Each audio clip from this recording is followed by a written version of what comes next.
നമസ്കാരം. നമ്മൾ directly Prithviraj sir സംസാരിച്ചിട്ട് നമ്മൾ ഡയറക്ട്ലി ക്വസ്റ്റ്യൻസിലേക്ക് കടക്കാം. ഈ ജസ്റ്റ് ഇൻട്രോ ആൻഡ് വെൽക്കമിങ്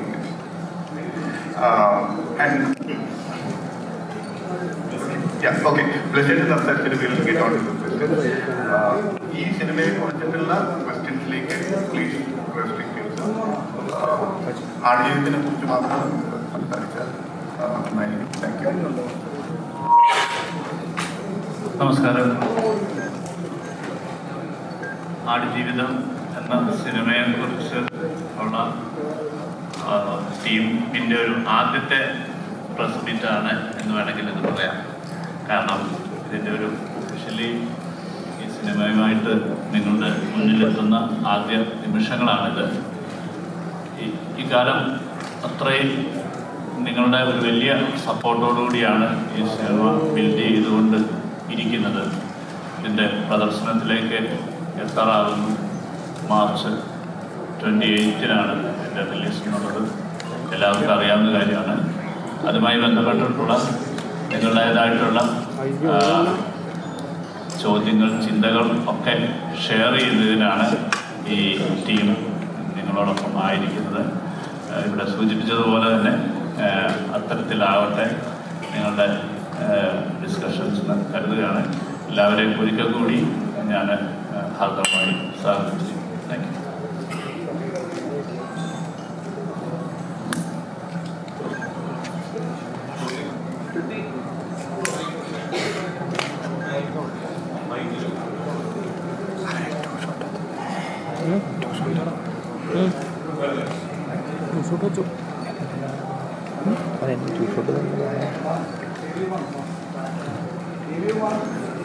ഇപ്പോ അറിയാൻ കുറച്ച് ടയർഡാണെന്ന്, പക്ഷെ എന്നാലും ക്വസ്റ്റ്യനെ ചോദിക്കുകയാണ്. അതായത് ഈ ആടുജീവിതം എന്നൊരു സിനിമ പൃഥ്വിയുടെ ലൈഫായിട്ട് ഭയങ്കര എനിക്ക് ചേർന്ന് നടക്കുന്ന ഒന്നാണല്ലോ. കാരണം ഈ ആടുജീവിതത്തിനോടൊപ്പം വളർന്നിട്ടുള്ള പൃഥ്വിയുടെ ഒരു ലൈഫുണ്ട്. അതായത് ഒരു സിനിമാക്കാരനായിട്ട്, ഒരു പ്രൊഡ്യൂസറായിട്ട്, അല്ലെങ്കിൽ സംവിധായകനായിട്ട്, അല്ലെങ്കിൽ മറ്റു ഭാഷകളൊക്കെ വർക്ക് ചെയ്യുന്ന സ്റ്റാറായിട്ടൊക്കെ.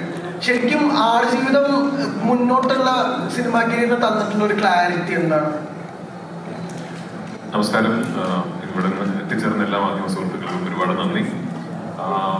ടയർഡാണ്. കാരണം ഇപ്പോഴും ഞാൻ ഇന്നലെ ആണ് എൻ്റെ വേറൊരു ഷൂട്ട് കഴിഞ്ഞ് വേറെ രാജ്യത്തെത്തി. അപ്പം ഇപ്പോഴും സമയം ആ രാജ്യത്തിൻ്റെതായതുകൊണ്ട് ഇത് പുറങ്ങുന്ന ടൈമാണ്. അതൊരു ക്ഷീണിതനാണെന്നുള്ള സത്യമാണുണ്ട്. മുഖം കണ്ടാലും തെറ്റിദ്ധരിക്കരുത്.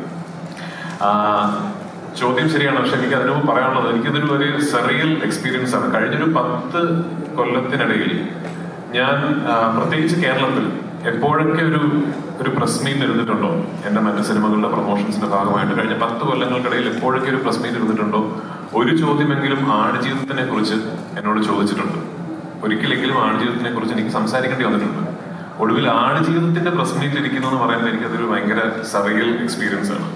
നമ്മള് കുറെ വർഷങ്ങൾ വെസ്റ്റായിട്ടും ഞാൻ ഇതെന്തെങ്കിലും തുടങ്ങും എന്ന് കരുതിയിരുന്നൊരു സ്വപ്നം, പിന്നെ കുറെ വർഷങ്ങൾ ഇതെന്തെങ്കിലും തീരും എന്ന് കരുതിയിരുന്ന സ്വപ്നം, ഇന്ന് എല്ലാം കഴിഞ്ഞ് റിലീസിനോടനുബന്ധിച്ച് ഒരു പ്രസ് മീറ്റ് നടത്തുന്നു എന്ന് പറയുന്നത് ഒരുപാട് സന്തോഷമുള്ള കാര്യം. അതാണ് ആദ്യം പറയുന്നത്. ശരിയാണ്, ആടുജീവിതം എന്ന സിനിമ എൻ്റെ ജീവിതത്തിലേക്ക് കടന്നു വന്നപ്പോൾ ഞാൻ അന്നൊരു സംവിധായകനായിട്ടില്ല, ഒരു നടൻ എന്ന രീതിയിൽ ഞാൻ വളരെ വളരെ ചെറുപ്പമായിരുന്നു. അന്ന് ഞാൻ വിവാഹിതനല്ല, ഞാനൊരു അച്ഛനല്ല. അപ്പോൾ ശരിയാണ്, ആടുജീവിതത്തിന്റെ യാത്രക്കിടയിൽ ജീവിതം ഒരുപാട് മാറി, ലൈഫ് ഒരുപാട് ഇവോൾവ് ആയി. I believe as an actor ഒരുപാട് മാറ്റങ്ങൾ സംഭവിച്ചു. ആസ് ഒരു സിനിമാ പ്രവർത്തകൻ എന്ന നിലയിൽ ഒരുപാട് മാറ്റങ്ങൾ സംഭവിച്ചു. സംവിധായകനായി, നിർമ്മാതാവായി, വിതരണക്കാരനായി. പക്ഷെ എനിക്ക് തോന്നുന്നു ആടുജീവിതം എന്ന സിനിമയുടെ എക്സ്പീരിയൻസ് എന്നെ ഏറ്റവും കൂടുതൽ സ്വാധീനിക്കാൻ പോകുന്നത് ഒരു സിനിമാ നടനോ സംവിധായകനോ നിർമ്മാതാവോ ആയിട്ടല്ല, ഒരു മനുഷ്യൻ എന്ന രീതിയിലാണ്. ആ സ്വാധീനം തീർച്ചയായിട്ടും ഇനി വരും കാലങ്ങളിൽ എൻ്റെ അഭിനയത്തെയും എൻ്റെ സിനിമാ നിരീക്ഷണത്തെയും ജീവിത നിരീക്ഷണത്തെയൊക്കെ സ്വാധീനിച്ചേക്കാം എന്ന് ഞാൻ മനസ്സിലാക്കുന്നു. കാരണം ഇതൊരു ലൈഫ് എക്സ്പീരിയൻസ് ആണ് എന്ന് ഞാൻ കരുതുന്നു. ഓഫ്കോഴ്സ് നജീബ് എന്ന മനുഷ്യൻ ജീവിച്ച ജീവിതവുമായിട്ടൊന്നും യാതൊരു കമ്പാരിസണും ഇല്ല. അദ്ദേഹം അനുഭവിച്ച യാതനകളുമായിട്ടൊന്നും യാതൊരു കമ്പാരിസണും ഇല്ല. പക്ഷെ നമ്മുടേതായ ഒരു രീതിയിൽ we had a long phase, ഒരു വലിയ യാത്രയായിരുന്നു. അങ്ങനെ ഒരു യാത്രയൊന്നും എല്ലാ സിനിമകൾക്കും കിട്ടല്ലേ എന്ന് പ്രാർത്ഥിക്കുന്നു. ആക്ച്വലി അങ്ങനെ അത് കിട്ടല്ലേ എന്നാണ് പ്രാർത്ഥിക്കുന്നത്. പക്ഷെ അങ്ങനെ ഒരു എക്സ്പീരിയൻസ് ഞങ്ങൾക്ക് ഉണ്ടായി. അത് for ever in my life I think I will be thankful for it. ഇപ്പോൾ അതെന്തായാലും as I was being part of the experience ഒരുപാട് ദിവസങ്ങളിൽ ചേട്ടനും ഞാനും ഇതെന്തുകൊണ്ട് എന്തിനിങ്ങനെ എന്ന് ചിന്തിച്ചിട്ടുണ്ടെങ്കിലും ഇന്നിപ്പോൾ we are all very thankful for the experience and we are all richer as human beings. മനുഷ്യരെന്ന നിലയിൽ കുറെ കൂടെ ഇവോൾവ് ആയി. അപ്പൊ തീർച്ചയായിട്ടും ഇനി വരും കാലങ്ങളിൽ എന്നും എൻ്റെ ഒരു bank of something that I draw from always അത് ആടുജീവിതം എന്ന സിനിമയുടെ മേക്കിങ്ങും നജീബായി ഞാൻ ജീവിച്ച കുറച്ച് നാളുകളുമായിരിക്കും ഒരു വലിയ ഇൻഫ്ലുവൻസ് ആയിരിക്കും തീർച്ചയായിട്ടും. ഇന്നലെ പറയുണ്ടായി പൃഥ്വിരാജ് എന്നൊരു ഡയറക്ടർ അദ്ദേഹത്തിന്റെ 3ാമത്തെ ചിത്രം ആണ് ഇപ്പോൾ നിലവിൽ ചെയ്തുകൊണ്ടിരിക്കുന്നത്. പക്ഷേ ബ്ലസ്സി ഞാനൊരു 300 സിനിമകൾ ചെയ്തു കഴിഞ്ഞാലും ബ്ലസ്സി എന്ന ഒരു ഡയറക്ടർ ചെയ്ത ആടുജീവിതത്തിന് തുല്യമാകില്ല എന്ന് പറയുന്നുണ്ടായി. ഏത് പെർസ്പെക്റ്റീവിലാണ് അത്തരത്തിലൊരു തോട്ടം? ഒരു 3ാമത്തെ സിനിമ സംവിധാനം ചെയ്തുകൊണ്ട് എനിക്ക് തോന്നുന്നു ഞാൻ സംവിധായകൻ കൂടിയാണെന്നൊക്കെ പറയാനായി തോന്നുന്നു. അപ്പൊ ആസ് എ ഡയറക്ടർ എനിക്ക് അളവില്ലാത്ത അസൂയുണ്ട് ബ്ലസ്സിനോട്. പക്ഷെ അസൂയോടൊപ്പം തന്നെ ഇതൊരിക്കലും എന്നെ കൊണ്ട് സാധിക്കില്ല എന്നുള്ള പൂർണ്ണ അറിവും എനിക്കുണ്ട്. ഞാൻ പറഞ്ഞ ഈ സിനിമയുടെ ഷൂട്ടിംഗ് തുടങ്ങിക്കഴിഞ്ഞ് നമ്മൾ നേരിടേണ്ടി വന്ന തടസ്സങ്ങൾ മാറ്റി നിർത്തിക്കൊണ്ട് തന്നെ ഈ സിനിമയെ കുറിച്ച് സംസാരിക്കുകയാണെങ്കിലും ഇങ്ങനൊരു ഒരു വിഷൻ പുൾ ഓഫ് ചെയ്യുക എന്ന് പറയുന്നത് ഒട്ടും എളുപ്പമല്ല. ആൻഡ് അതിനോട് ആഡ് ചെയ്യേണ്ട ഫാക്ട് എന്ന് പറയുന്നത് ബ്ലസ് ചേട്ടൻ 2008-09 കാലഘട്ടങ്ങളിൽ ഈ സിനിമ ഏറ്റെടുക്കുമ്പോൾ അന്ന് മലയാളത്തിലെ എനിക്ക് തോന്നുന്നു നമ്പർ 1 ഫിലിം മേക്കേഴ്സ് ഒരാളാണ്. അന്ന് ബ്ലസ് ചേട്ടൻ മമ്മൂക്ക, ലാലേട്ടൻ മുതൽ ഞാൻ വരെയുള്ള ഏത് നടീനടന്മാരോട് പോയിട്ട് എനിക്ക് ഒരു സിനിമ ചെയ്യണമെന്ന് പറഞ്ഞാലും മറ്റെല്ലാ കാര്യങ്ങളും മാറ്റിവെച്ച് ബ്ലസ് ചേട്ടന്റെ സിനിമ ചെയ്യാൻ സമയം കണ്ടെത്തുന്ന ഒരു സംവിധായകനാണ്. അവിടെ നിന്നാണ് അദ്ദേഹം 15-16 വർഷങ്ങൾ ഒരൊറ്റ സിനിമയ്ക്ക് വേണ്ടി മാറ്റിവെക്കുകയും ഒരു എപ്പിക് വിഷൻ പുൾ ഓഫ് ചെയ്യാൻ അദ്ദേഹം എടുത്ത മാറ്റി. ബ്ലസ് ചേട്ടൻ ഞാൻ കളിയാക്കി പറയും, കുടുംബത്തിലെ കാശുണ്ട് അതുകൊണ്ട് ബ്ലസ് ചേട്ടൻ ടെൻഷൻ ഇല്ല എന്നൊക്കെ. അത് ഞാൻ കളിയാക്കി സംസാരിക്കുമെങ്കിലും ദ ഫാക്ടേഴ്സ് അതല്ലല്ലോ.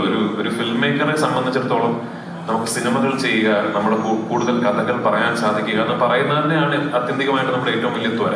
അതൊരു 16 വർഷക്കാലം മാറ്റിവെച്ച് ഒരു സിനിമയുടെ പുറകെ നിൽക്കുക, ആ സിനിമയ്ക്ക് വേണ്ടി ഒരു ദിവസം പോലും ഒരു കോംപ്രമൈസിലേക്ക് പോകാം, അല്ലെങ്കിൽ ഇനി വേണ്ട, ഇനി എളുപ്പ വഴിയിൽ തീർക്കാം എന്ന് ചിന്തിക്കാതിരിക്കുക എന്ന് പറയുന്നത് എന്നെ കൊണ്ട് സാധിക്കുമെന്ന് എനിക്ക് തോന്നുന്നില്ല. അതുകൊണ്ടാണ് ഞാൻ പറഞ്ഞത് ഇനി എത്ര സിനിമകൾ ചെയ്താലും ആടുജീവിതം എന്ന് പറയുന്ന ഒരു ബെഞ്ച് മാർക്ക് ഇനി മുതലുള്ള എല്ലാ സംവിധായകർക്കും നടീനടൻ ഞാൻ പറയുന്നത് ഒരു ആസ്പിറേഷണൽ ആയിട്ടല്ല.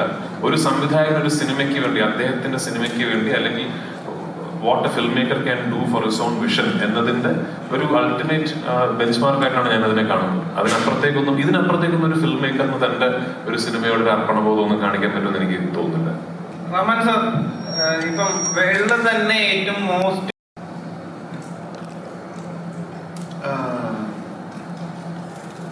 So when he first approached me, I think he told about the book and how famous the book is, and I was just all the people whom I met, as they have told about Mr. Blessing and his movies and the respect he had in Kerala. So I've not seen any of his movies. I said yes.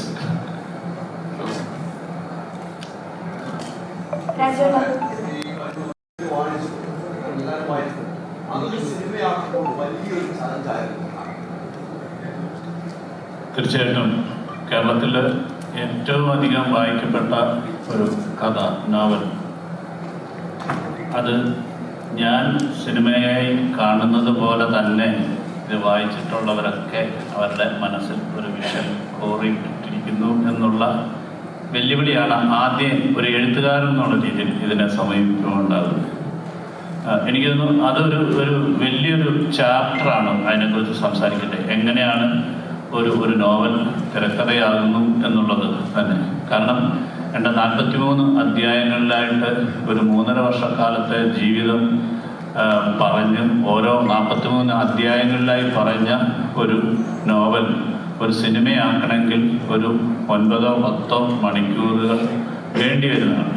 ഞങ്ങൾ shoot ചെയ്ത first edit തന്നെ 3.5 മണിക്കൂർ ആണ് ഉള്ളത്. അപ്പോൾ അതിൽ നിന്നാണ് ഒരു 3.5 മണിക്കൂർ തിയേറ്ററിൽ ഇരിക്കാൻ പറ്റാത്ത സാഹചര്യങ്ങളൊക്കെ നമുക്കറിയാവുന്നത് കൊണ്ട് തന്നെയാണ് അതിനെ മറ്റു ലെങ്തുമൊക്കെ കുറയ്ക്കാൻ സാധിച്ചിട്ടുള്ളത്. അപ്പം അതെ, അത് പിന്നീട് നമുക്ക് റിലീസ് ചെയ്യാൻ പറ്റുന്നതാണ്. കാരണം അത്രയധികം അതിനുവേണ്ടി പ്രത്യേകിച്ച് രാജുവിനോടുള്ള ഒരു ക്രൂരതകളാണല്ലോ. ഞാനിപ്പോഴും ഓർക്കുന്നുണ്ട്, ഒരു ഭയങ്കരമായ ഒരു രക്ഷപ്പെടൽ ഓട്ടത്തിൻ്റെ ഓടുന്ന വയ്യാത്ത കാലും വെച്ച് ഓടുമ്പോൾ മണൽക്കാട് മരുഭൂമി മണൽക്കാടെന്ന് പറയാനാണ് പലപ്പോഴും. ഈ മണൽക്കാട്ടിൽ പെട്ടെന്ന് നോക്കുമ്പോൾ രാജു തട്ടി മറിഞ്ഞ് വീഴുന്നു. അപ്പോൾ ഞങ്ങൾ വിചാരിച്ചു അത് ചിലപ്പോൾ ഒരു അഭിനയത്തിൻ്റെ ഭാഗമാണോ എന്ന് വിചാരിച്ചു. എഴുന്നേറ്റ് ഇന്ന് ചീത്ത വിളിക്കുന്ന കണ്ടപ്പോഴാണ് മനസ്സിലായത് അഭിനയമല്ല. ഇതിൻ്റെ ഇടയിൽ ഒരു വലിയ കല്ല് കിടന്നു, അതിൽ തട്ടി വീഴുക. ആരെങ്കിലും വിചാരിക്കുമോ ഈ മരുഭൂമിയിൽ ഒരു പാറക്കല്ലുണ്ടാകുന്നു? അത് ഏതോ ഒരു മാർക്ക് ചെയ്യാനോ ഒരു ലോറിക്ക് മാർക്ക് ചെയ്യാൻ ഏതോ ഒരു അസിസ്റ്റന്റ് ഡയറക്ടർ ഇട്ടാണ്. അപ്പം പക്ഷെ ഇതൊന്നും എനിക്ക് നിങ്ങളെ കാണിക്കാൻ പറ്റുന്നില്ല. അത് മറ്റൊരു മീഡിയ കൂടെ ആയിരിക്കും കാണും. അപ്പം ഏറ്റവും ആദ്യത്തെ ചലഞ്ച്, ചോദ്യത്തിലേക്ക് വന്നു കഴിഞ്ഞാൽ ആദ്യത്തെ ചലഞ്ച് എന്ന് പറഞ്ഞാൽ പുസ്തകം വായിച്ചിട്ട് അങ്ങനെ കാണാനിരിക്കുന്ന ഒരു പ്രേക്ഷകനാണ്. ആ പ്രേക്ഷകന്റെ ചലഞ്ചിനാണ് എൻ്റെ ആദ്യത്തെ വെല്ലുവിളിയായിട്ട് ഞാൻ ഏറ്റെടുക്കേണ്ടത്. കാരണം നിങ്ങൾ കാണാത്ത എന്നാൽ അതിനോടൊപ്പം നിൽക്കുന്ന തരത്തിലുള്ള വിഷ്വലുകളിലേക്ക് എത്തുക എന്നുള്ളതാണ് ഒരു ഫിലിം മേക്കറിനെ സംബന്ധിച്ചിടത്തോളം, ഒരു റൈറ്ററിനെ സംബന്ധിച്ചിടത്തോളം ഉള്ള ഏറ്റവും വെല്ലുവിളി. അത് തന്നെയാണ് എൻ്റെ ഏറ്റവും വെല്ലുവിളി. അതുകൊണ്ട് തന്നെ ഒരു ജീവിതം പുസ്തകമായപ്പോൾ ഒരുപാട് ബെന്യാമിൻ അതിൻ്റെ അകത്ത് മാറ്റങ്ങളിലൂടെ കൊണ്ടുവന്നു. ഒരുപാട് ബെന്യാമിനായിട്ട് എഴുതി ചേർന്നു. അത് ഒരു സാഹിത്യത്തിൽ നിന്ന് സിനിമയിലേക്ക് മാറുമ്പോൾ എനിക്ക് പല രംഗങ്ങളും കാണിക്കാൻ ആവശ്യം ഉണ്ടാകുന്നില്ല. അല്ലെങ്കിൽ പല കാര്യങ്ങളും ഒരു പാരഗ്രാഫിൽ സൈനുവിനെ കുറിച്ച് പറഞ്ഞത് ചിലപ്പോൾ 4-5 സീനുകളിലായിട്ട് എനിക്ക് പറയാൻ പറ്റുമായിരിക്കും, അല്ലെങ്കിൽ കൂടുതലായിട്ട് അവരുടെ റിലേഷനെ കുറിച്ച്. അപ്പം അദ്ദേഹം പറയാതെ പോയിരിക്കുന്ന കാര്യങ്ങളെ കൂടുതൽ പറയാനാണ് ഞാൻ ശ്രമിച്ചിട്ടുള്ളത്. അല്ലെങ്കിൽ അദ്ദേഹം കാണാതെ പോയിട്ടുള്ള മരുഭൂമിയുടെ ജീവിതം കൂടുതൽ കാണിക്കാനായിട്ട് ശ്രമിച്ചിട്ടുള്ളത്. അപ്പം അത്തരത്തിലുള്ള എനിക്ക് മാത്രമേ അതൊരു എക്സ്പീരിയൻസ് ആകത്തുള്ളൂ. അല്ലെങ്കിൽ ഒരു ഡോക്യുമെന്റേഷനാണ്, പുസ്തകത്തിൻ്റെ ഒരു ഡോക്യുമെന്റേഷൻ അല്ല ആടുജീവിതം എന്ന് പറയുന്നത്. ആടുജീവിതത്തിന് അതിൻ്റേതായിട്ടുള്ള ഒരു ഐഡന്റിറ്റി ഉണ്ട്. എന്നാൽ പൂർണ്ണമായും ആ കഥയെ ബേസ് ചെയ്തിട്ട് തന്നെ ഉള്ളതാണ് എന്നുള്ളതാണ് എൻ്റെ ഒരു യാഥാർത്ഥ്യം. അതൊക്കെ പിന്നീട് വലിയ ഡിസ്കഷനിലേക്ക് വരാവുന്ന ഒരു ഇതായിട്ട് ഞാൻ കരുതുന്നു.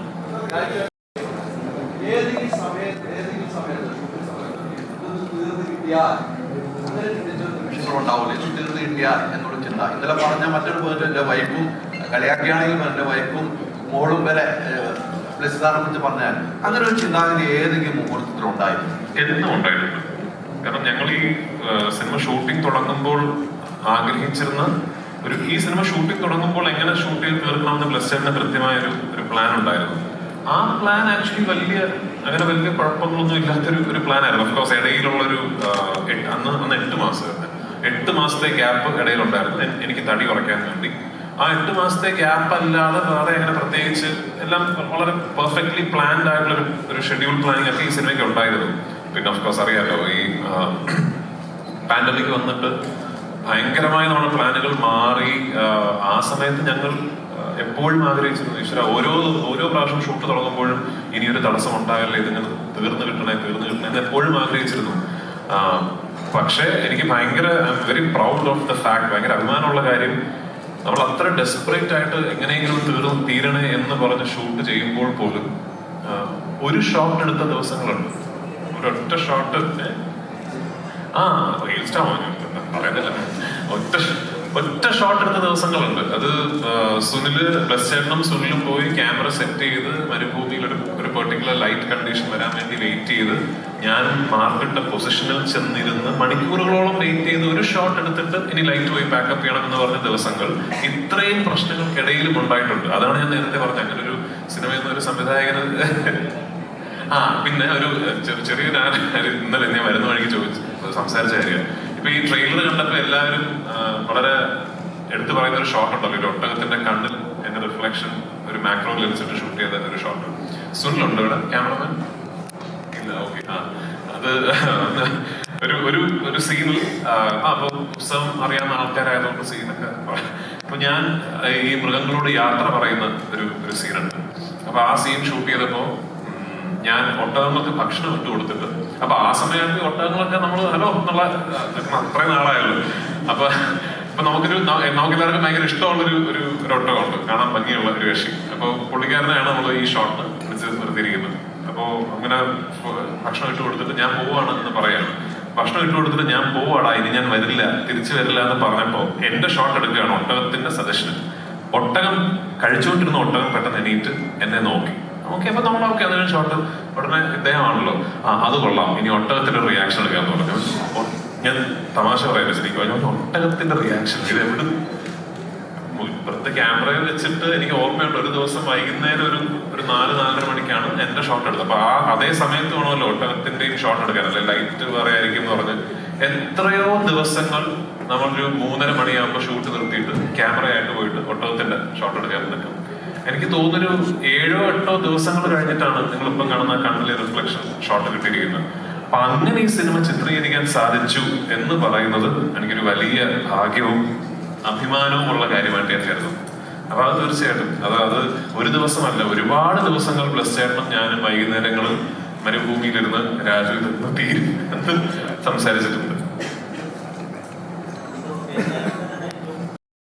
അദ്ദേഹത്തിന് ഏറ്റവും പ്രിയപ്പെട്ട വരികളിലൊന്ന് ഈ മരുഭൂമിയുടെ ചൂടിനെയും കാറ്റിനെയും ഒക്കെ അതിജീവിച്ച് ഒരു ചെറിയ ചെടി വളർന്നു വരുന്നുണ്ടല്ലോ എന്ന പ്രതീക്ഷയാണ് അദ്ദേഹത്തിന് ഏറ്റവും പ്രിയപ്പെട്ട ഒരു ഭാഗം. ഇപ്പോൾ ആടുജീവിതം എന്ന് പറയുന്നത് ബ്ലെസ്സിന്റെ സംവിധായകൻ ഏറ്റവും പ്രധാനപ്പെട്ട 16 വർഷങ്ങൾ കൂടി കടന്നുപോയ സമയമാണ്. അതിലേറ്റവും പ്രിയപ്പെട്ട സമയം ഏതായിരുന്നു?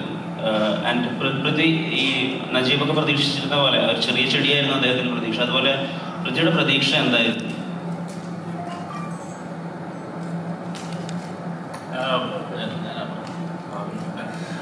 എനിക്ക് ഞാൻ ആദ്യം പറഞ്ഞല്ലോ, ഈ പുസ്തകം അങ്ങനെ പകർത്തിയ ഒരാളല്ല ഞാൻ. എനിക്ക് ഈ സിനിമയിൽ നിങ്ങൾ സിനിമ കാണുമ്പോൾ മാത്രം അറിയാവുന്നതുകൊണ്ട് അത് ഡീറ്റെയിൽ പറയും. ഈ സിനിമയിൽ എനിക്ക് ഏറ്റവും പ്രിയപ്പെട്ടതായി തോന്നിയ ഇത് ആ പുസ്തകത്തിൽ ഇല്ലാത്തൊരു സീനുണ്ട്.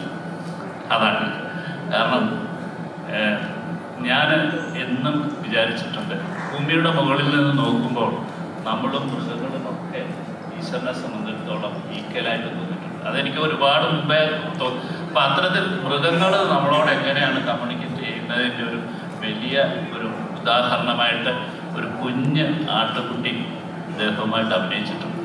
എനിക്ക് തോന്നുന്നു ഞാൻ ഏറ്റവും പ്രിയപ്പെട്ടതായിട്ട് അതിനുവേണ്ടി ഞങ്ങൾ കഷ്ടപ്പാടുകൾ വളരെയാണ്. ശരിക്കും ഞാൻ റിസോർട്ടിൻ്റെ അടുത്ത് പറഞ്ഞു, ഞങ്ങൾ മിക്സ് ചെയ്തുകൊണ്ടിരിക്കുമ്പം ആ കുഞ്ഞ് ആട് മരിച്ചുപോയി. എനിക്ക് ഇത്രയധികം വേദനയോടുകൂടി എനിക്ക് എന്നുവെച്ചാൽ ഒരു ആട്ടുകുട്ടി അല്ലായിരുന്നെങ്കിൽ ചിലപ്പോൾ നമ്മൾ അതിൻ്റെ ഫോട്ടോ ഇട്ടേനെ. കാരണം യൂണിറ്റ് മുഴുവൻ സ്നേഹിച്ച് അതിന് ബിസ്ക്കറ്റ് കൊടുത്ത് ഞങ്ങൾ ഷൂട്ട് കഴിഞ്ഞപ്പോഴത്തെ അതിന് വയറിളക്കം പിടിച്ച് നെക്സ്റ്റ് ഡേ അതിനെ കണ്ടില്ല, മരിച്ചുപോയി എന്ന് പറഞ്ഞു. എനിക്ക് എത്ര ഇമോഷണൽ ആ കാര്യം. നിങ്ങൾ ആ സിനിമ കാണുമ്പോൾ ആ സിനിമയിൽ ഇമ്പോർട്ടൻറ്റ് ക്യാരക്ടറാണ്. ആ കുട്ടി മരിച്ചു എന്ന് പറഞ്ഞ് ഞാൻ കുട്ടി മരിച്ചു എന്ന് തന്നെ എനിക്ക് പറയാൻ പറ്റുന്നത്. അപ്പം ഇങ്ങനത്തെ ഇമോഷണലി നമുക്ക് എല്ലാത്തിനോടും ബെന്യാമിൻ്റെ ചെടിയാണെങ്കിൽ എനിക്ക് ഈ ആട്ടുകുഞ്ഞിനോടാണ് എൻ്റെ ഏറ്റവും വലിയ സ്നേഹം, ഇഷ്ടം എന്ന് പറയുന്നത്. അപ്പം ഓരോരുത്തരെയും അങ്ങനെ ടച്ച് ചെയ്തിട്ടുള്ള പല പല കാര്യങ്ങളുണ്ടാകും. അതുകൊണ്ട് തന്നെ ഞാൻ പറഞ്ഞത് ഞാൻ എഴുതിയതിലും, കാരണം ഞാനത് റസൂലുമായിട്ടും അത് സംസാരിച്ചിട്ടുണ്ട് അല്ലേ, കൺസോളിയേറ്റ് എനിക്കങ്ങനെ എഴുതാൻ കഴിഞ്ഞല്ലോ. ഒരു ആടിൻ്റെ മനസ്സിലേക്ക് ചിന്തിക്കാൻ കഴിഞ്ഞുള്ളൂ, അല്ലെങ്കിൽ ഒരു മൃഗങ്ങളോടൊപ്പം സഞ്ചരിക്കാൻ കഴിഞ്ഞു എന്ന് പറയുന്നതാണ് എനിക്ക് ഒരു ക്രിയേറ്റർ എന്നുള്ള രീതിയിൽ ആയിട്ട്. അതുകൊണ്ട് തന്നെ ഞാൻ പറഞ്ഞത് ഞാൻ ഇത്രയും കാലം ചെയ്ത സിനിമകൾ, അപ്പം എൻ്റെ ചില സ്വാതന്ത്ര്യങ്ങളിലേക്കൂടെ സിനിമയെ എനിക്ക് വിട്ടുതരണമെന്നുള്ളൊരു അഭ്യർത്ഥനയോടെയാണ്.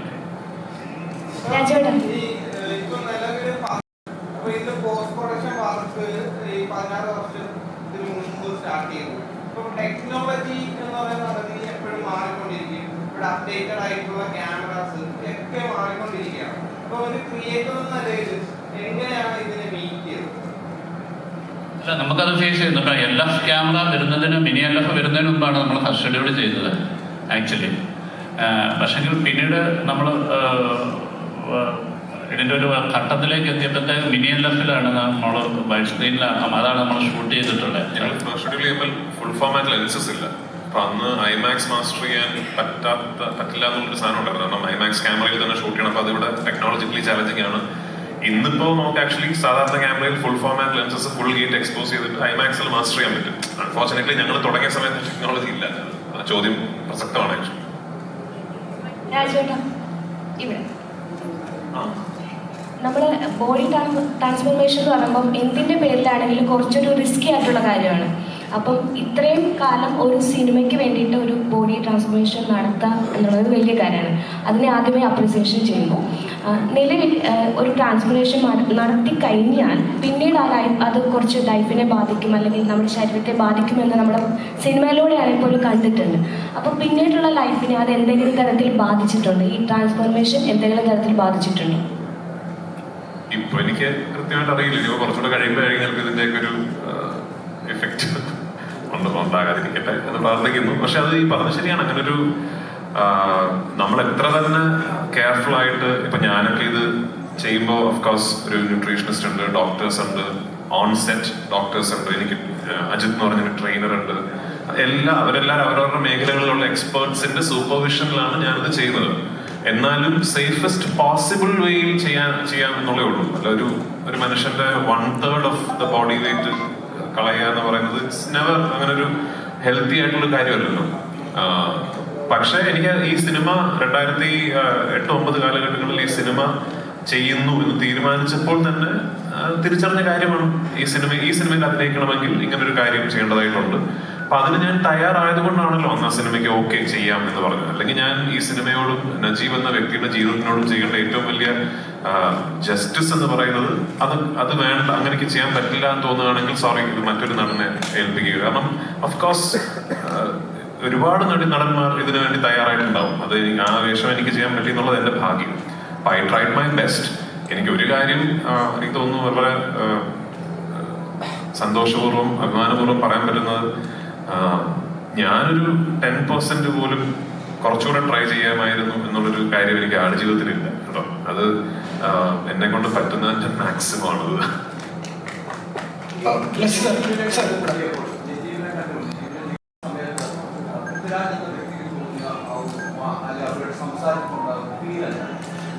ഇത് ആക്ച്വലി ഞാൻ സംസാരിക്കണമെന്ന് കരുതിയിരുന്നൊരു ഇതാണ്. പ്ലസ് ചേട്ടൻ ആടുജീവിതത്തിന്റെ പുസ്തകം എനിക്ക് തരുന്നത് 3rd എഡിഷനാണ്, 3rd or 4th edition ആണെന്ന് തോന്നുന്നു എനിക്ക്. അപ്പൊ അന്ന് ഈ പുസ്തകം വായിച്ചു കഴിഞ്ഞിട്ട് സ്വാഭാവികമായിട്ട് നമ്മൾ ആദ്യം വിചാരിക്കുക എന്നാ പിന്നെ അദ്ദേഹത്തെ കണ്ട് സംസാരിക്കുക എന്നുള്ളതാണ്. അപ്പൊ പ്ലസ് ചേട്ടൻ ഓൾറെഡി അദ്ദേഹത്തെ കാണുകയും സംസാരിക്കുകയും ഒക്കെ ചെയ്ത് കഴിഞ്ഞിട്ട് ഒരു അവസരത്തിലാണ് നമ്മൾ ഇതിനെ കുറിച്ച് ചിന്തിക്കുന്നത്. അപ്പൊ അന്ന് ഞങ്ങൾ തീരുമാനിച്ചത്, അന്നേ പ്ലസ് ചേട്ടൻ പറഞ്ഞിരുന്നു, രാജു ഈ പുസ്തകം ഇതുപോലൊരു സിനിമയാക്കാൻ പറ്റില്ല. അത് ആ പുസ്തകം വായിച്ച് നിങ്ങൾ എല്ലാവർക്കും അറിയായിരിക്കുമല്ലോ, ഒരുപാട് കാരണങ്ങൾ കൊണ്ട്. അപ്പൊ അതിൽ നിന്ന് ഈ ജീവിതത്തിന്റെ, ഈ പുസ്തകത്തിന്റെ, ഈ കഥയുടെ ഒരു സിനിമാറ്റിക് നെറേറ്റീവ് ക്രിയേറ്റ് ചെയ്യുക എന്നുള്ളതാണ് പ്ലസി എന്ന ഫിലിം മേക്കറിന്റെ ഉത്തരവാദിത്വം. അത് ക്രിയേറ്റ് ചെയ്ത് കഴിയുമ്പോൾ അതിനുള്ളൊരു നജീബ് ഉണ്ടാവും. നമുക്ക് ആ നജീബിനെ കുറിച്ച് ചിന്തിക്കാം എന്ന് പറഞ്ഞു. ഞാൻ ശ്രീ നജീബിനെ കാണുന്നല്ല, ആദ്യമായി സംസാരിക്കുന്നത് നമ്മുടെ സിനിമയുടെ അവസാനത്തെ ഷോട്ട് എടുത്ത് കഴിഞ്ഞ് ഞാൻ ക്യാമറയുടെ ബാക്കിൽ വന്നിട്ടാണ് അദ്ദേഹമായിട്ട് ഞാൻ ആദ്യമായി സംസാരിക്കുന്നത്. ആടുജീവിതത്തിന്റെ ഏറ്റവും ലാസ്റ്റ് ഷോട്ട് എടുത്ത് അവസാനം ഫിലിം പാക്കപ്പ് എന്ന് പറഞ്ഞതിന് ശേഷമാണ് റിയൽ നജീബും ആദ്യമായി സംസാരിക്കുന്നത്. ആ സംസാരം, ആ കോൺവെർസേഷൻ ഞങ്ങൾ ഷൂട്ട് ചെയ്തിട്ടുണ്ട്, ഉടനെ റിലീസ് ചെയ്യുന്നുണ്ട്. എനിക്ക് ഏറ്റവും സന്തോഷം തോന്നിയ കാര്യങ്ങൾ, ഞാൻ ആ കോൺവെർസേഷനിൽ നിങ്ങൾ കാണാത്ത കുറച്ച് കാര്യങ്ങൾ നമ്മൾ പേഴ്സണലി സംസാരിക്കുമല്ലോ. അപ്പൊ അന്ന് നജീബൊക്കെ ആയിട്ട് ഞാൻ സംസാരിച്ചപ്പോൾ ഞാൻ ചോദിച്ച 1-2 ചോദ്യങ്ങളുണ്ട്. ശരിക്കും ആ സമയത്ത് ഞാനിങ്ങനെ ചെയ്തത് അതായിരുന്നു എന്നൊക്കെ ചോദിച്ചപ്പോൾ എത്ര കാര്യങ്ങൾ അറിയോ, അയ്യോ അത് അങ്ങനെ കറക്റ്റാണ് എന്നോട് പറഞ്ഞത്. എനിക്ക് ഭയങ്കര സന്തോഷം തോന്നിയ കാര്യമാണ്. അപ്പൊ അത് ഓഫ് കോഴ്സ് അപ്പൊ എനിക്കത് എന്റെ ക്രെഡിറ്റ് അല്ല കേട്ടോ. അപ്പൊ അത് ബ്ലസ് ചേട്ടൻ ഇമാജിൻ ചെയ്ത നജീബ് എന്ന വ്യക്തി അദ്ദേഹത്തിന്റെ ജീവിതത്തിൽ ആ സമയത്ത് അനുഭവിച്ച യാതനകളും ആക്ച്വലി അത്രയും സിമിലർ ആയിരുന്നു എന്ന് പറയുന്നത് അത് ഫിലിം മേക്കറിന്റെ ക്രെഡിറ്റ് ആണ്. പക്ഷെ ഇത് ആക്ച്വലി വളരെ കൗതുകമുള്ളൊരു കാര്യമാണ്. എനിക്ക് എപ്പോൾ വേണമെങ്കിലും കാണാമായിരുന്നു, എപ്പോൾ വേണമെങ്കിലും സംസാരിക്കാമായിരുന്നു. ഈസിലി ആക്സസബിൾ ആണ് അദ്ദേഹം. ബെനിച്ചേട്ടന്റെ അടുത്ത സുഹൃത്താണ്, ബ്ലസ് ചേട്ടന്റെ സുഹൃത്താണ്, ഇപ്പോൾ എനിക്ക് നന്നായിട്ട് അറിയുന്ന വ്യക്തിയാണ്. പക്ഷെ ആദ്യമായി ഞങ്ങൾ പരസ്പരം സംസാരിക്കുന്നത് ലാസ്റ്റ് ഷോട്ട് ഷൂട്ട് ചെയ്ത് കഴിഞ്ഞിട്ടാണ്. എനിക്ക് തോന്നുന്നു അതുമായി ബന്ധപ്പെട്ടുള്ള ഒരു ഇതെന്ന് പറഞ്ഞാൽ, ശരിക്കും ഒരു പുസ്തകത്തിലെ നജീബിന്റെ ഒരു ഫ്രെയിമിൽ നിന്നും സ്ക്രീൻ പ്ലേയിലേക്ക് എത്തുന്ന ഒരു നജീബ് ഒക്കെ അല്ലെങ്കിൽ എഴുതി വെച്ചിരുന്ന ഡയലോഗുകൾ ഒക്കെ ഒരു ലൊക്കേഷനിലേക്ക് എത്തി ഇദ്ദേഹത്തിന്റെ രൂപമാറ്റങ്ങളിലേക്ക് വന്നു കഴിയുമ്പോൾ ഞങ്ങൾ അറിയാതെ മൂന്നാമത്തെ ഒരു ജനറേഷനിലേക്ക് വരികയാണ്. അതാണ് ഈ സിനിമയ്ക്കുണ്ടായ ഏറ്റവും വലിയ കെമിസ്ട്രി എന്ന് വേണമെങ്കിൽ പറയുന്നത്. അത് അത്തരം ഒരു മാജിക്കിലേക്ക് എന്നുവെച്ചാൽ ഇന്ന ഡയലോഗ് ഇയാൾക്ക് പറയാൻ പറ്റത്തില്ല എന്നുള്ളത് ആ വേഷത്തിൽ തന്നെ ആ ക്യാരക്ടറുടെ ഇൻവോൾവ്മെൻറ്റിൽ അറിയാതെ പോകുന്നതാണ്. അപ്പോൾ അങ്ങനെ കൊണ്ടുപോയിട്ടുള്ള ഇതാണ് അതിൻ്റെ ഒരു മേക്കിങ്ങിൻ്റെ ഏറ്റവും വലിയ ആ സ്വഭാവത്തിന് ആ സിറ്റുവേഷൻ അനുസരിച്ചാണ് അത് വളർന്നുകൊണ്ടിരിക്കുന്നത്. അല്ലാതെ എഴുതി വെച്ചതല്ല ശരിക്കും ഷൂട്ട് ചെയ്യുന്നത്. Hi, Prithviraj here from India Today. Hi. Hi. How are you doing? Prithviraj Reddy, of course, everyone's talking about your looks, but what was your daughter's reaction to seeing the trailer or the look that when she saw it? The trailer? So, I mean, she associates the whole film with my beard. Because I used to be sporting a really long beard for the longest time, and she thought it was very cool. So she keeps associating Aadjividam with the time that I had the beard. I don't know if there is a film I'd want her to see, and I've made this remark before, and people have taken it out of context. When I said that I've not shown my films to my daughter, I've had to field questions where people have asked me, then how do you come out and say that others should go to theaters with family and watch the film? The difference being that when my daughter watches a film of mine, she's only 9, she will keep seeing her father on screen. She will not see an actor, unlike your children who will see Prithviraj the actor. So it's a different contextual scenario where a 9-year-old child will have to go and see her father on screen doing things that she never sees him doing otherwise.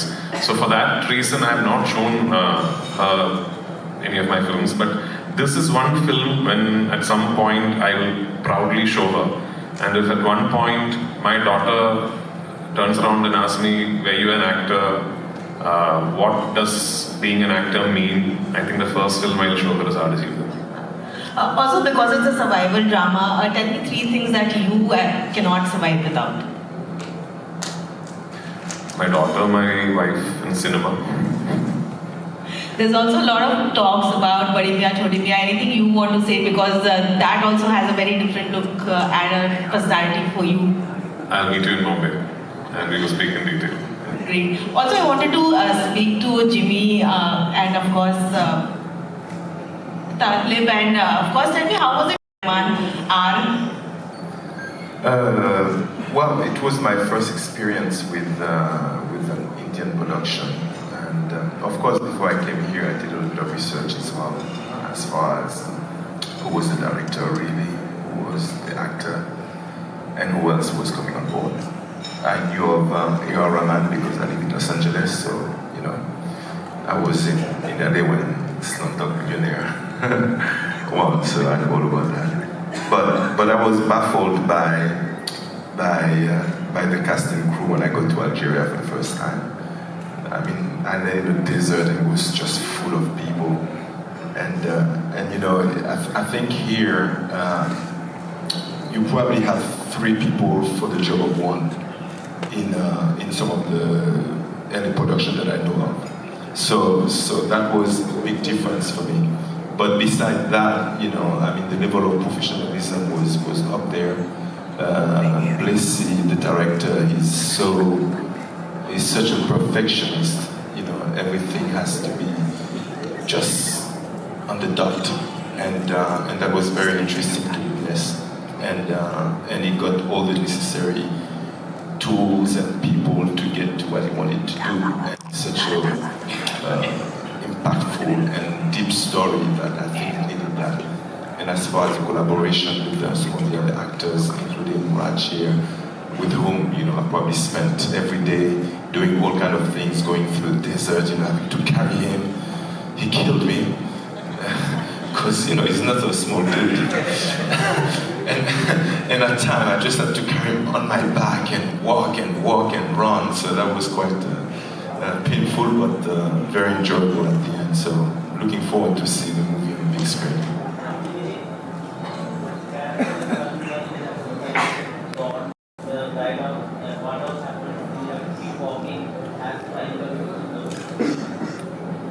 Hi, Jimmy Ji. Ibrahim Qadri's role in the life of Najib has kind of a godly presence. When we look at his entrance to his life and the exit, it has some kind of precious effect. So how do you see Ibrahim Qadiri in your eyes, and what was the biggest struggle entering into the life of Ibrahim? Well, at first it was understanding the character that I was playing, number one, so which was well understood. And after I met Blessy, it became even clearer. So, I mean, I looked at him as a spirit with a human body that is here for the good. So it's like, how do I embody that? You know, how can I portray that kind of character where I'm only here for one specific mission and make it as clear, as simple, and as truthful as possible. That's what I tried to do. Hopefully I was successful at it, but that's how I saw the character, that's how I read it, and that's how I think I've played it. Rahman sir, ദൈവത്തിൻ്റെ കയ്യൊപ്പുകളുള്ള പോലത്തെ ഒരുപാട് സന്ദർഭങ്ങളുണ്ട്. ഈ സിനിമയിലും ഇവർ ഈ 16 വർഷങ്ങൾ അല്ലെങ്കിൽ bliss സാറിൻ്റെയും പൃഥ്വിരാജിൻ്റെയൊക്കെ 10-ഏറെ വർഷങ്ങൾ പ്രൊജക്റ്റിന് കൊടുക്കണമെങ്കിലും അത് അത്ര സ്പെഷ്യലായിട്ടുള്ള ഒരു കാര്യമാണല്ലോ. എപ്പോഴെങ്കിലും ഈ ആറ് കമ്പോസ് ചെയ്യുമ്പോഴോ അല്ലെങ്കിൽ സോങ്സിന് വേണ്ടിയിട്ട് ചെയ്യുമ്പോഴോ സാറിന് എപ്പോഴും പറയാറുണ്ട് ഒരു ഗോഡ്ലി പ്രസൻസ് ഉണ്ടാവാറുണ്ട്. അതാണ് ജീവിതത്തിൽ എക്സ്പീരിയൻസ് ചെയ്തിട്ടുണ്ട്. This film is such a gift for a composer, because I'm not just filling up with music, I'm becoming a character. That character sometimes is God's point of view, sometimes director's point of view, sometimes the main character's point of view. So it keeps shifting. There is a main theme which we have done, and which I played yesterday. That is the main theme, which is probably God looking at the main character Najib with mercy. And I don't want to say much. I think we should look at the film. We don't want to influence you to what you should feel. You should feel what you should feel. With the amazing performance of Jimmy and Prithvi and all the cast. Rahman sir, over here sir. Take from. Sir, Fahad Fasil told that after watching Maman, you told him to stop doing such kind of negative characters. So when it's come to Aadijeevitham, is there anything you like to tell Raju Ettan after watching his performance? Raju didn't do anything. He's all rounder. I told to Fahad because I've not watched many of Fahad's movie because I know him as a person, because when he came to meet me, that's when, hey, you're such a good person, why are you acting such cruel roles? So it was just a fun remark. And Prithvi, I think, is evolved so much. I've worked on Ravanan, I worked on Kavya Talivan, and all of them are very heavily demanding roles. And in this you should see, I don't want to say much, just watch. Rajeev sir, അതേപോലെ ഇപ്പം actor Prabhas ഇപ്പം about this feeling, trailer കണ്ടിട്ടുള്ള അദ്ദേഹത്തിൻ്റെ ഒരു reaction എങ്ങനെയായിരുന്നു, എന്താണ് പറയുന്നത്? Prabhas trailer വളരെ നേരത്തെ കണ്ടിട്ടുണ്ട്. പ്രഭാസിന് ഭയങ്കര ആകാംക്ഷയോടുകൂടി ഈ സിനിമ ഇറങ്ങുമ്പോൾ കാണണം എന്ന് പറഞ്ഞ്, പിന്നെ ഓഫ്കോഴ്സ് ഞങ്ങളിപ്പോൾ അങ്ങനൊരു quite close in the sense we have done a whole film together. Salar Part 2 is going to start shoot very soon. In fact, very, very soon. We are in touch, and he is a very good friend now. When I'm in Hyderabad, I definitely touch base with Prabhas. Not just that, wherever I am, we are in touch. അപ്പോൾ ഈ സിനിമയുടെ കാര്യം പ്രഭാസും in fact Prashant നീലൊക്കെ ഇടയ്ക്കിടയ്ക്ക് എന്നോട് ചോദിക്കുന്നത് desert film എന്നാണ്. അപ്പോൾ പിന്നെ ഇന്നലെ നിങ്ങൾ കണ്ട ട്രെയിലറൊക്കെ പ്രഭാസും പ്രശാന്തും വളരെ നേരത്തെ എൻ്റെ ഫോണിൽ കണ്ടിട്ടുണ്ട്. ரஹ்மான் சார் சொன்னார், இந்த படத்துக்கு நான் ஒவ்வொரு வாட்டியும் பார்க்கும்போது நான் திரும்பி போய் வேறு ஏதாவது புதுசாக பண்ணோம் அப்படின்னு நினைக்கிறேன் அப்படின்னு சொல்லிட்டு, அந்த அளவுக்கு எனக்கு ஸ்பெஷலாக இருக்குது அப்படின்னு சொல்லிட்டு. பட் மியூசிக் வரும்போது இந்த படத்துக்கு மியூசிக்கோட முக்கியத்துவம் என்ன சார்? பிகாஸ் வந்து it's not high on dialogues, but music is one of the characters இந்த ஃபிலிம். அதை பற்றி கொஞ்சம் சொல்லுங்கள் sir.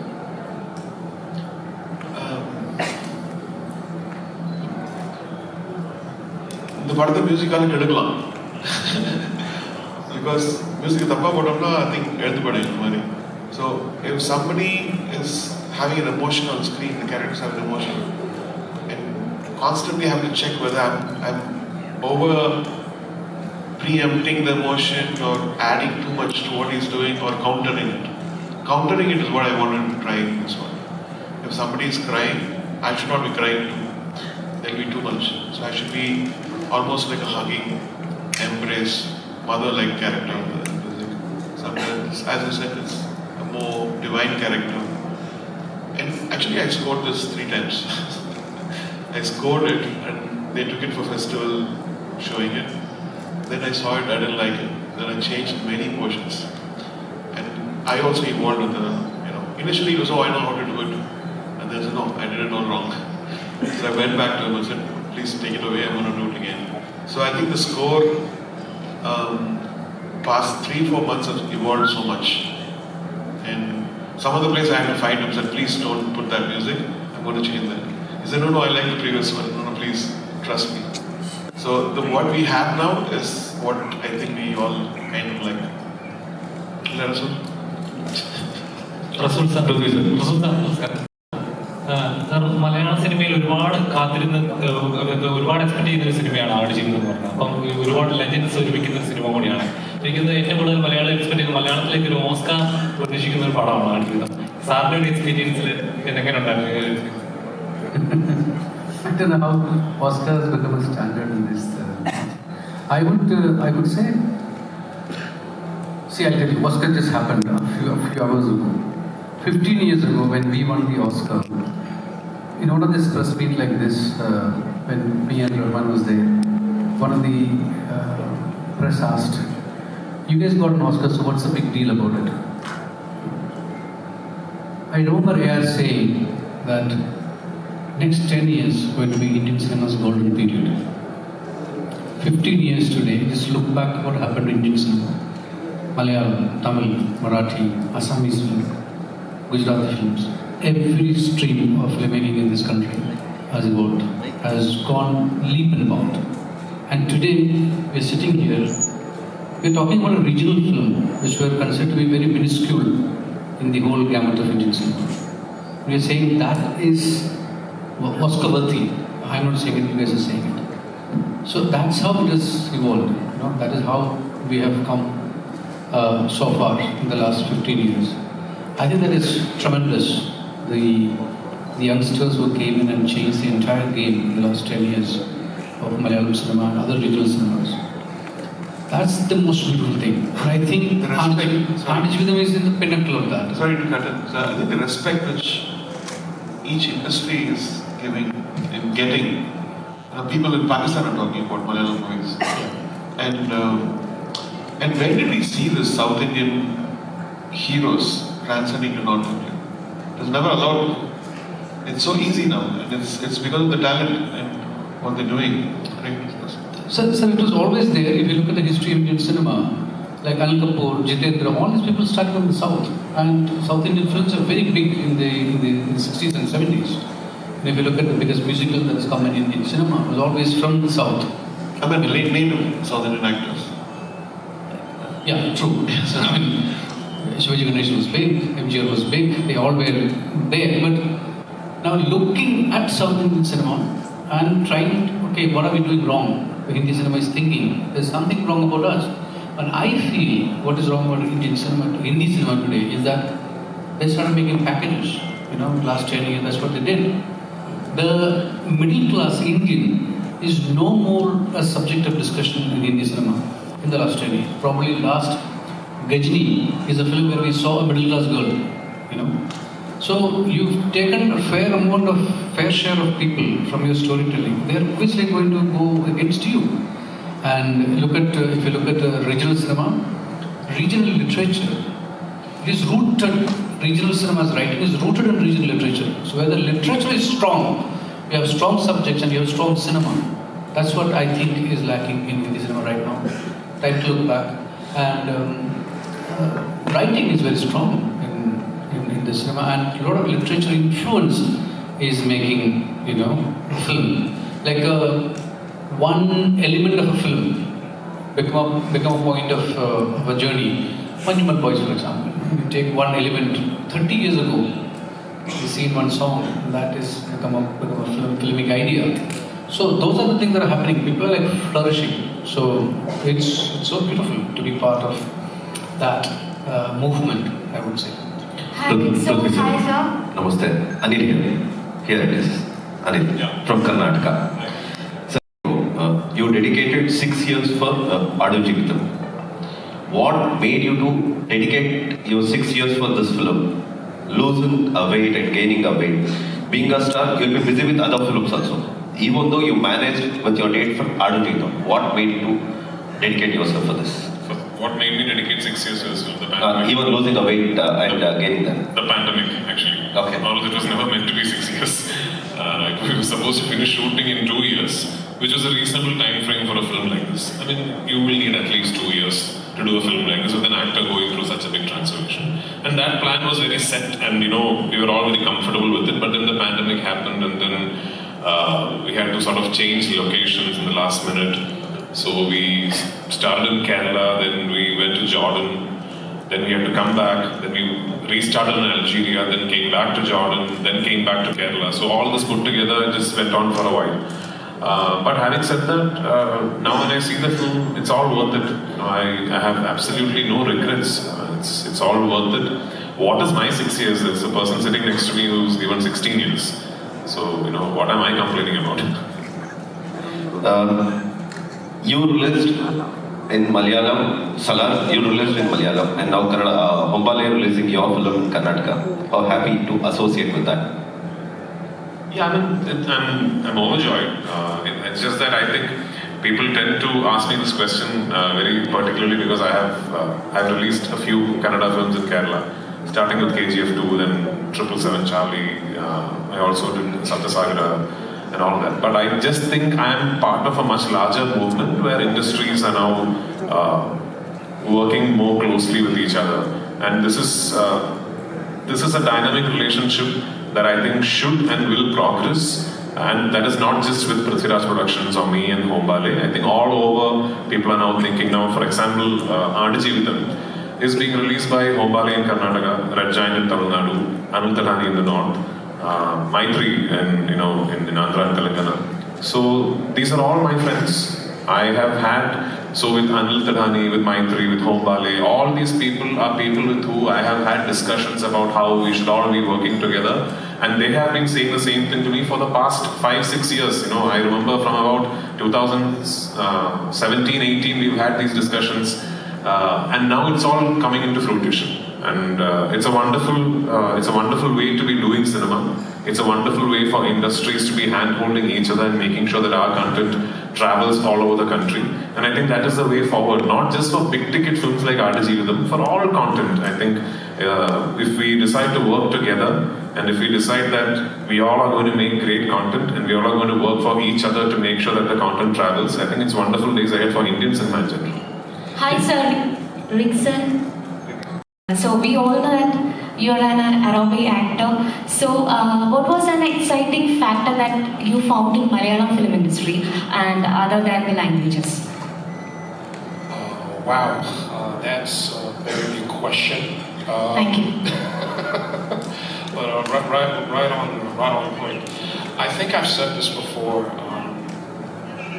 I don't know if you're familiar with the history of cinema, but the Lumiere brothers have first invented the camera, and then the first 3 countries to purchase the camera were the Moroccans and the Egyptians and the Indians. So from the get-go, Indian cinema has more than 50, probably more than 60 years ahead of humanity. So in answer to your question, I think I went back to school again. It was so amazing to see very talented people who are very dedicated and very passionate, and I can't put it lightly when I say very passionate. If there's one thing in this room, like let's say we're shooting right now, and maybe the lighting is not proper, then they'll change it. No, they won't just change it. They'll change the whole setting, even the outside environment. Whenever there's a need, there's always a way. I think that was probably the biggest lesson I learned about Malayalam cinema. I remember also a few years back that our lead actor, Prithviraj, his mother was caught in a flood or something of that nature. There were some floods, and we had to stop shooting for a while because there was a big element of danger.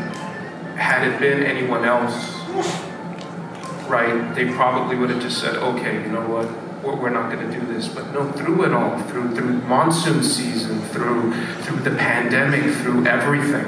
And, you know, I can't stress it enough, and I've mentioned this before, it is not easy to lose weight and gain weight really, really fast. You can be very, very sick, right? It's happened with different actors. But the fact that he's here with us right now and that everybody that has worked on this film is still here with us is a testament to Malayalam cinema's can-do attitude that we can all learn from in different industries around the world. Yes, absolutely. Talim sir and Talim sir is from Oman.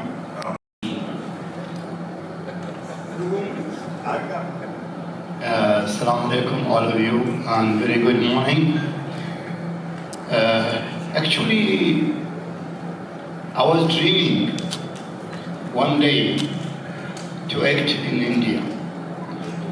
From 1969, I was watching Indian films. And from 1974, I started acting in TV and small films. 2014, I worked in a long film, big film. It was a cinema.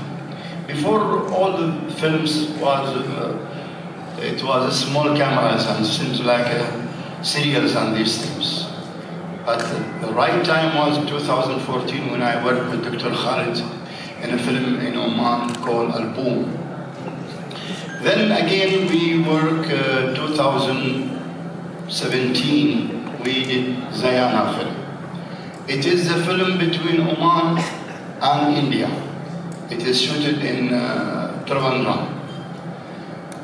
After this film, I don't know, maybe Angel and some, it seemed like a chance it just came to me that I saw Mr. Blassi. I met him before that also. So he came to Muscat, and I'm very proud that we meet there also and have a cup of tea. Then he told me that there is a film. You are going to work with me. He was searching for a villain, Arabic villain. It was my really chance that I'll be in this film and in Kerala. When we started, they sent a script for me. I read the script in English. Then when I came to Jordan, we meet together there. I found that I'm working with the big people. A director like Mr. Blassi and a very big actor like Raj and other friends and big team, Special Ruben. And also I just want to say thank you to Mr. Professor Musa Kuti. He is the translator from Malayalam to Arabic. Because if it was English, there was no problem. But in Malayalam, to translate to Arabic, it is very difficult. But Professor Musa was the easier one, the person who take us to the next step. I'm very proud to work in this film, and especially a film like Adu Jibidam. It is a history, not only because of it is a story. Mr. Benjamin, he gave me the book translated in Arabic. I read the book, but I know there is so much difference between reading a book and writing a script for film. So I'm very proud to be in this film and to be in Kerala. I shifted also, I came here in Cochin, then we went to Chennai, and where we shoot at jail scenes in Kerala. Yeah. This film, I think, for me, it is seemed like a ticket to the international port for me. I'm 64, my age is 64. I hope, inshallah, I will continue with others because there is some agreement came to me from some directors in India also, because I know Urdu very, very well. Mujhe Urdu aata hai. Don't be surprised, because in Oman or in Gulf country, there is too much Indians coming. I know that Malayalam is difficult, but Urdu is easier for us. I hope, inshallah, this film will see, as we say in Arabic, the sunshine. And I hope that nobody will hate me in this film, please, because my role is very tough. But I really am good man, and I love all of these people, especially Prithviraj. He was, what to say about that? Thank you very much for being here. And I don't know what is your question. Can you translate it for me by Urdu? It's all right? It's enough? Good, thank you. We can have two more questions. Last two questions. Yeah, you only Salar in Karnataka. Yes. In this movie, ಅದೇ sir dubbing ಯಾರ್ಯಾರು ಮಾಡಿದ್ದಾರೆ ಕನ್ನಡದಲ್ಲಿ ಮತ್ತು ಬೇರೆ ಲ್ಯಾಂಗ್ವೇಜಲ್ಲಿ ಅಂತ ನಿಮ್ಮ I have to call Prashant Neil now. Okay. His question is that you have for Salar you have dubbed in all 5 languages. Yes. What about Adu Jivitham? You only doing in If you will wind up this press meet, I'm going to dub it in Hindi today. Then what about Kannada tomorrow? Oh, okay, fine. So we can hear voice in Kannada also. Yes. Thank you for that. One last question. ഇപ്പോൾ social മീഡിയയിൽ social മീഡിയയിൽ ഇപ്പോൾ social മീഡിയയിൽ വൈറലായിക്കൊണ്ടിരിക്കുന്ന ചേട്ടൻ്റെ പഴയ interview ഉണ്ട്. 20 വർഷങ്ങൾക്ക് ശേഷം പൃഥ്വിരാജ് എന്നൊരു ആക്ടർ എന്തായിത്തീരും എന്ന് പറയുന്നത് ചേട്ടൻ പറയുന്ന ഒരു പോയിന്റ് ഉണ്ട്. മിനിമം 3 ലാംഗ്വേജിൽ അഭിനയിക്കണം, എന്നെ കൊണ്ട് പറ്റുന്ന രീതിയിൽ, അല്ല മലയാളികൾ സമ്മാനിക്കാൻ തോന്നുന്ന രീതിയിൽ സംവിധാനം ചെയ്യുന്ന അങ്ങനത്തെ ഒരു പറയുന്നത്. ശരിക്കും അതേ പാറ്റേൺ കീപ്പ് ചെയ്താണ് ഇപ്പോഴും പോകുന്നത്. ഇനി എന്താണ് അടുത്തത്? ഇനി അടുത്തത് പൃഥ്വിരാജ് എന്ന ലെവലിൽ ഇതുപോലൊക്കെ അവിടെ പറഞ്ഞ ലെവലിൽ പറയേണ്ടത് സത്യമായിട്ട് അതേ ഉള്ളൂ. അതായത് ഇപ്പോൾ 20 വർഷങ്ങൾ കഴിഞ്ഞാലും ഇപ്പോൾ ചെയ്യുന്നത് ചെയ്യാൻ സാധിക്കുക എന്നുള്ളതാണ് സ്വപ്നം. അതായത് ഇപ്പോൾ എനിക്ക് ഇഷ്ടപ്പെട്ട സിനിമകൾ ഇഷ്ടപ്പെട്ട രീതിയിൽ ഇഷ്ടപ്പെട്ട പോലെ അതിൽ അഭിനയിക്കാനും വേണമെങ്കിൽ നിർമ്മിക്കാനും സംവിധാനം ചെയ്യാനും വിതരണം ചെയ്യാനും ഒക്കെ കഴിയുന്നുണ്ടല്ലോ. അപ്പൊ അതുപോലെ തന്നെ ഇനി എപ്പോഴും ഉണ്ടാകുക എന്നുള്ളതാണ്. അതിനപ്പുറത്തേക്ക് കുറെ ആഗ്രഹങ്ങളൊന്നുമില്ല. Jimmy, my question is for you, friends. When you reach to Adu Jivitham, when you play a role of positivity like Ibrahim, how you value yourself as an individual who can relate to Najib also? Najib's story is a story of struggle, but still he is positive. Was that your motto also? Thank you for the question. Yeah, I guess a big part of my path has been going against the wave. So it's always been a struggle, but a struggle I always welcome. And as you said, I met the first part of the struggle in Haiti. Met another phase of it when I grew up in Paris, to the point where I became homeless. And that didn't stop me. And I continued, lived in many other places, lived in Spain, Italy, South Africa, England, to continue to pursue a search of life, of understanding who I was, my meaning on this planet and Earth. And once you have a purpose, anything can happen. So with that in mind, and of course, as you know, then I ended up in Hollywood, and I've been there for about 25 years. But with that in mind, it was easier to understand Najib's experience, because when there is hope, you will have success, and regardless on what the movie went through, what Blessy, the casting crew went through to bring this project, because it was so full of hope behind it, we always end up seeing the light at the end of it all. So yeah, maybe I channeled a little bit of that while doing the movie in Algeria and Jordan.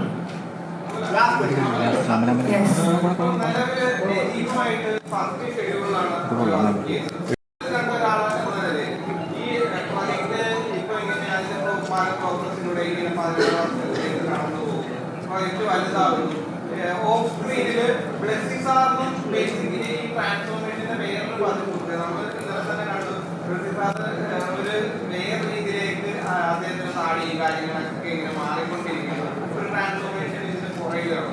അപ്പം അമല എന്ന് പറഞ്ഞ നായിക ഇതിനെ എങ്ങനെയാണ്? Good morning everyone. Sorry, എനിക്ക് muscle cramps കൂടുതലുണ്ട്. I got really late. Apologies for that. ആടുജീവിതത്തിന്റെ honeymoon ഫേസിലുണ്ടായ ആളാണ് ഞാൻ. The best part of Aadujeevitham there was lot of water and lot of greenery and lot of peace. And then yes, എല്ലാവരും ഒരു major ട്രാൻസ്ഫോർമേഷനിലൂടെയാണ് പോയത്.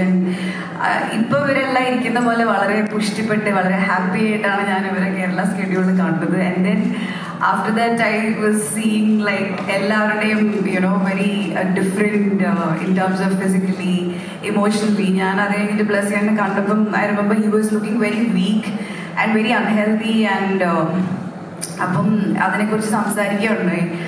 And like I said, like plus ചെയ്യാൻ്റെ body is trying to catch up with his passion. Like body atra weak ആയിരുന്നെങ്കിലും, അല്ലെങ്കിൽ even though he was sick, he was going through some diet and all, but in spite of all that he was only talking about the film. And അത് കഴിഞ്ഞിട്ട് ബ്ലസ്സിനെ കണ്ടപ്പോൾ ബ്ലസ്സിയേട്ടൻ was telling സൈനുവിൻ്റെ പെർസ്പെക്റ്റീവിലുള്ള, Najeeb ഇല്ലാതെ സൈനു അനുഭവിച്ച ഒരു ജീവിതം, സൈനു എന്തായിരിക്കും face ചെയ്തിട്ടുണ്ടാവുക, അതിനെക്കുറിച്ചൊക്കെ സംസാരിക്കുമായിരുന്നു. So like physically, even Prithvi and I was just seeing some pictures and some rushes and all. In fact 2021 ഡബിന് വേണ്ടിയിട്ട് ഒരു പാച്ച് ഡബിന് വേണ്ടിയിട്ട് ഞാൻ ചെന്നൈയിലെ സ്റ്റുഡിയോയിൽ പോയപ്പം I was seeing a teaser. അപ്പോൾ ആ ടീസർ കണ്ടു കഴിഞ്ഞിട്ട് ഞാൻ I didn't recognize Prithvi in that. He was in the teaser and I'm like, അത് ആരാണ് ആക്ടർ ആരാന്ന് ഞാൻ ചോദിച്ചപ്പോൾ then they said that's Prithvi. And I'm like, what? Please play it again. So yeah, the kind of everybody, all of them were unrecognizable, and even the film took over into a different, different feel altogether. And again, I'm back in the honeymoon phase of Adujeevitham, the best phase. I think the very easy phase. So for me, the journey has been. I'm like a tiny drop in this ocean, but I'm very, very grateful and blessed to be a part of this project. Yeah.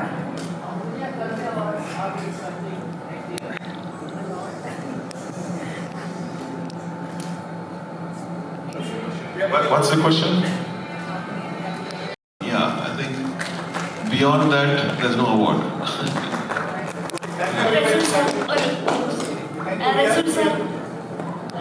മരുഭൂമിയെ ബന്ധപ്പെട്ട ഒരുപാട് സിനിമകൾ കണ്ടിട്ടുണ്ട്. അതിൻ്റെ സൗണ്ട്സിനെ പറ്റി ഉള്ള സിനിമകൾ നമ്മൾ മുമ്പ് കണ്ടിട്ടുണ്ട്.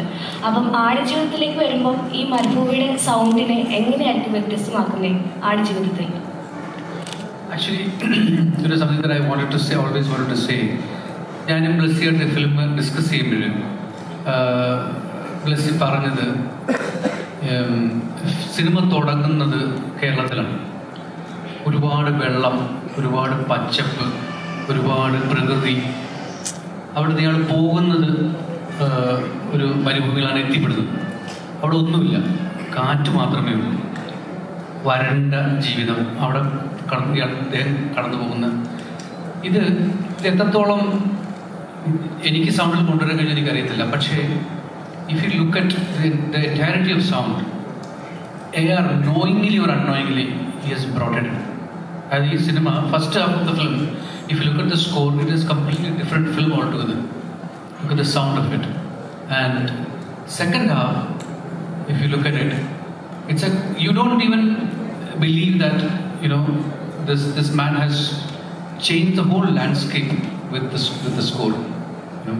So it's two different films when you look at it in terms of sound, which me and Blasi has been discussing right from 2018 onwards. But subconsciously, AR has achieved it. So whatever when the film is done, you talk about sound. It actually came from AR. and I just complimented it. For me, it's two different films.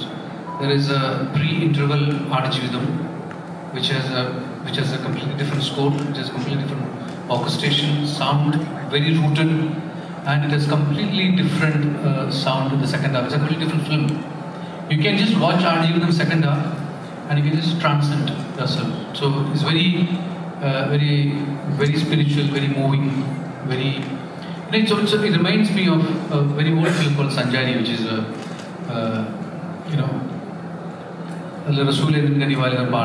So it goes into a step ahead of that.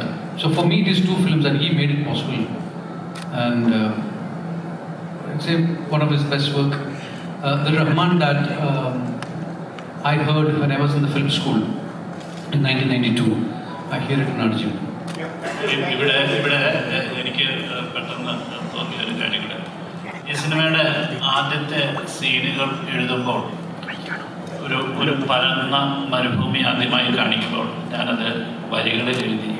അവിടെ സ്വർഗത്തിൽ നിന്നുള്ള ഒരു സംഗീതം ഭൂമിയിലേക്ക് അരിച്ചിറങ്ങുന്നത് പോലെ ഞാൻ സാറിൻ്റെ അടുത്ത് പറഞ്ഞത് അങ്ങനെയാണ്. എനിക്ക് അവിടെ എവിടെയോ ഒരു ദൂരത്തു നിന്ന് ഒരു സ്വർഗീയ സംഗീതം താഴേക്ക് പൊഴിഞ്ഞിറങ്ങുന്ന പോലെ അതാണ് ഇന്നലെ നിങ്ങളെയൊക്കെ കേട്ടിട്ടുണ്ട് ഒരു തീം മ്യൂസിക്കിനകത്ത്.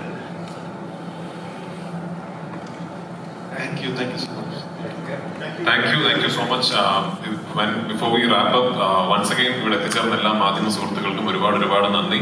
ഒരു കാര്യം എനിക്ക് പറയണമെന്ന് തോന്നിയത്, ഇതിപ്പോ ഞങ്ങൾ ഈ ഇരിക്കുന്നവരാണ് ഈ സിനിമയിൽ പ്രവർത്തിച്ചവർ. പക്ഷെ ആടുജീവിതം എന്ന് പറയുന്ന ഈ കഥ, ഈ പുസ്തകം, ആ ജീവിതം, ഇന്നിപ്പോ ഈ സിനിമ, എനിക്ക് തോന്നുന്നു ഒരു മലയാളിയുടെയാണ്. ഞങ്ങൾ ഈ സിനിമ ഇന്ന് ഈ രൂപത്തിൽ എത്തിപ്പെടാൻ ഒരു നിമിത്തമായി, അല്ലെങ്കിൽ ഞങ്ങൾക്ക് ആ പ്രിവിലേജ് കിട്ടിയെന്ന് മാത്രമേ ഉള്ളൂ. വളരെ ചുരുക്കം ചില സിനിമകളാണ് അത്തരം ഒരു ഐഡന്റിറ്റിയിലേക്ക് എത്തിപ്പെടുക. ഒരു ഫുൾ ഒരു ഇൻഡസ്ട്രിയുടെ സിനിമ, അല്ലെങ്കിൽ എല്ലാ മലയാളികളുടെയും സിനിമ എന്ന് പറയുന്ന അങ്ങനെ ഒരു ഐഡന്റിറ്റിയിലേക്ക് എത്തിപ്പെടാൻ സാധിക്കുന്നത്, പ്രത്യേകിച്ച് റിലീസിന് മുമ്പ് എത്തിപ്പെടാൻ സാധിക്കുന്ന വളരെ ചുരുക്കം ചില സിനിമകളേ ഉള്ളൂ. And we deem it a privilege to be able to be exponents of that dream. നിങ്ങളെല്ലാവരുടെയും അനുഗ്രഹവും പ്രാർത്ഥനയും ഈ സിനിമയ്ക്കൊപ്പം ഉണ്ടാവണം. 28-ാം തീയതി റിലീസിനും എനിക്ക് തോന്നുന്നു നിങ്ങളെ ഇനിയും we will still be meeting. അപ്പോൾ നിങ്ങളുടെ എല്ലാവരുടെ അഭിപ്രായങ്ങളും നിങ്ങളെല്ലാവരുടെ അനുഗ്രഹവും ഈ സിനിമയ്ക്കൊപ്പം ഉണ്ടാവണം. Thank you so much. കൂടുതൽ വീഡിയോസിനായി B4 Place ഫോളോ ചെയ്യൂ, സബ്സ്ക്രൈബ് ചെയ്യൂ.